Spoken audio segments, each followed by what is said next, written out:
El padre de Efraín y María cae enfermo de fiebre, por lo que dicen llamar al médico porque, aunque podía no ser nada grave, querían quedarse tranquilos con un diagnóstico del médico. La madre siente que su esposo está preocupado por algo, todo el tiempo habla entre sueños quejándose de un hombre y pide unas cartas, y le pregunta a Efraín. Él dice ignorar de qué habla su padre y le asegura que está delirando. Sin embargo, cuando el médico llega y le pregunta si hay algo que pueda preocuparle a su padre, Efraín le cuenta la verdad, que un negocio en el que él había puesto todas sus expectativas había salido mal.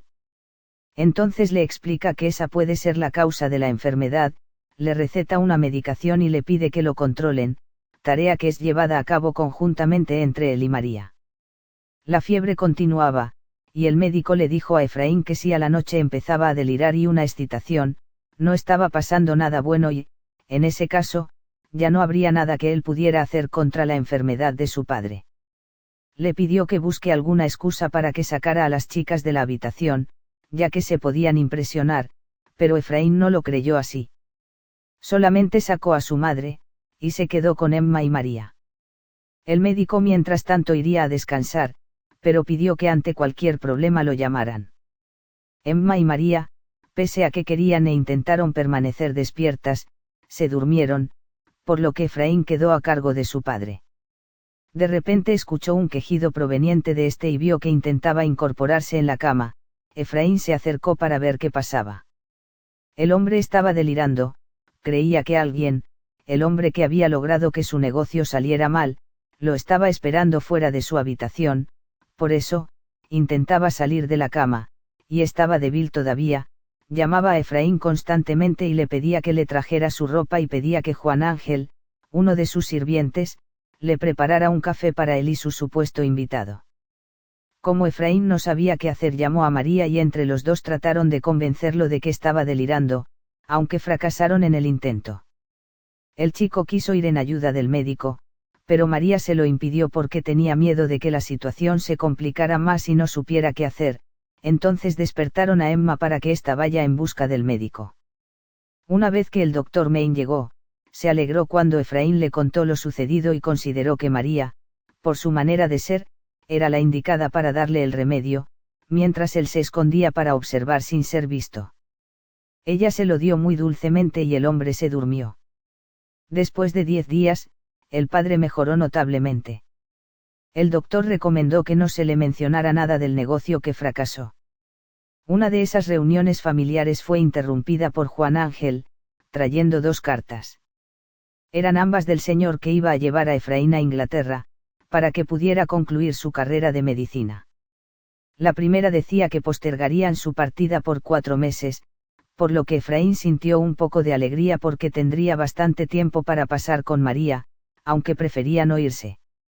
La segunda comunicaba que como se había enterado de la mejoría de Anselmo, el padre de Efraín, y, como iba a estar próximamente en Cali, quería encontrarse con Efraín allí y de ahí partir a Inglaterra. Al chico no le gustó ese repentino cambio de planes y salió a dar un paseo con su caballo. Cuando volvió decidió que tenía que hablar con su padre de lo que pensaba.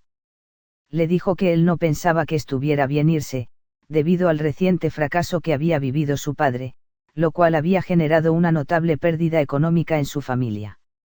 Irse a Inglaterra implicaba nuevos gastos, los cuales él dudaba que pudieran ser afrontados por su familia, y además creía que, a causa de la enfermedad que había pasado su padre, debía quedarse a ayudarlo porque al ser el hijo mayor, era a él a quien le correspondía. Sin embargo, el padre dijo que no estaba de acuerdo, los gastos iban a poder ser afrontados y, además, una vez que él se hubiera recibido se iban a recuperar las pérdidas sufridas gracias al buen trabajo que Efraín iba a tener. Tampoco quería que su hijo cortara por la mitad la buena carrera que había iniciado. Por lo tanto, le dictó a su hijo una respuesta para que le enviara al hombre que se encargaría de llevarlo a Inglaterra. Efraín se mostraba triste debido a su cercana separación de María. Su madre intentó convencerlo para que cambie de ánimo. Le dijo que ella cuidaría de María no como su hija, sino como la futura esposa de su hijo y le hablaría siempre de él. Sin embargo, Efraín siguió triste. Al día siguiente debía ir a la hacienda, y su hermana le pidió que lleve a Juan Ángel, debido a que su madre estaba enferma y él seguramente querría verla. Efraín aceptó. Escuchó que su padre lo llamaba y fue hasta donde éste se encontraba. Vio que María estaba con él. Anselmo le preguntaba a su hija adoptiva si aceptaba casarse con Efraín una vez que hubiese vuelto y ella dijo que sí. Luego, le pidió que le comentara al chico las condiciones que había establecido. La primera era que estudie mucho y la segunda era que se vaya lo más contento posible. La tercera la estableció María y era que nunca deje de amarla.